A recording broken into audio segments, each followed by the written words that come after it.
Ngayong araw ay pumunta kami sa binyag ng isa pang best friend ng kapatid ko. Tara, samahan nyo kami. Bago yun, ito munang kaganapan bago kami makapunta doon. At ito na ang dalawang nanay, mga bising-busy magpaganda.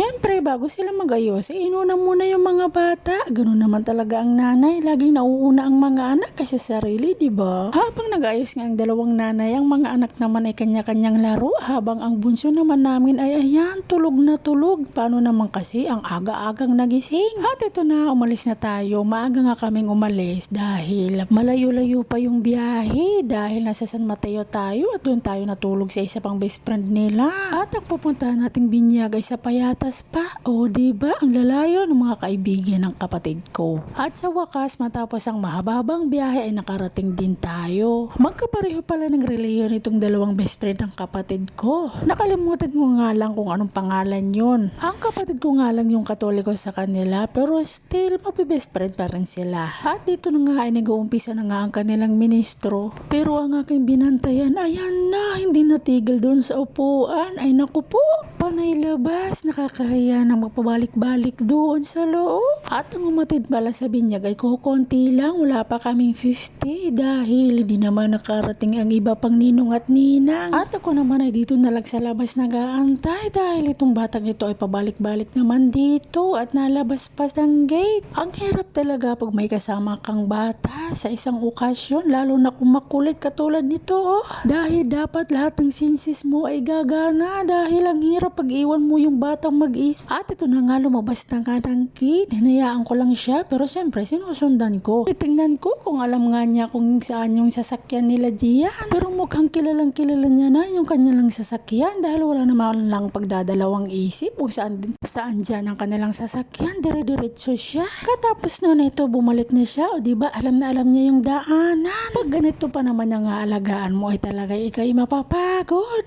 At ito pa, nakahanap pa ng kalaro. O diba? Kabait naman ang kanyang kalaro ay nilagyan pa ng towel talaga ang likod. Samantalang dito sa loob, ayan na nga, biniblis na nga ng pastor nila. At itong dalawang makulit ay nagtandim na nga sa kakulitan. Ay naku po. At ito na nga, tinawag na nga ang ninong at ninang at pinagsasabihan sila ng pastor kung ano yung obligasyon ng ninong at ninang sa bata. At si bunso ayan na, nagutom na kaya time muna siya. Tamang-tama lang dahil kainan na. At syempre bago tayo kumain, for the video na lang ang person. Diba? Ayan ang kanilang potahe. Habang kumakain na kami, ang best friend ng kapatid ko ay pinagkwento nga ng journey niya sa pagbubuntis niya, which is hindi madali dahil masila ng kanyang pagbubuntis na kailangan pa niyang huminto sa trabaho niya. Ayon sa kanya, kahit nasa bahay siya ay limitado pa rin ang galaw niya at pasalamat daw siya dahil may asawa siyang mabait at naiintindihan siya. Hindi madali ang kanyang pinagdaanan kaya naman habang nagkikwento siya sa amin ay mangiyak-ngiyak siya.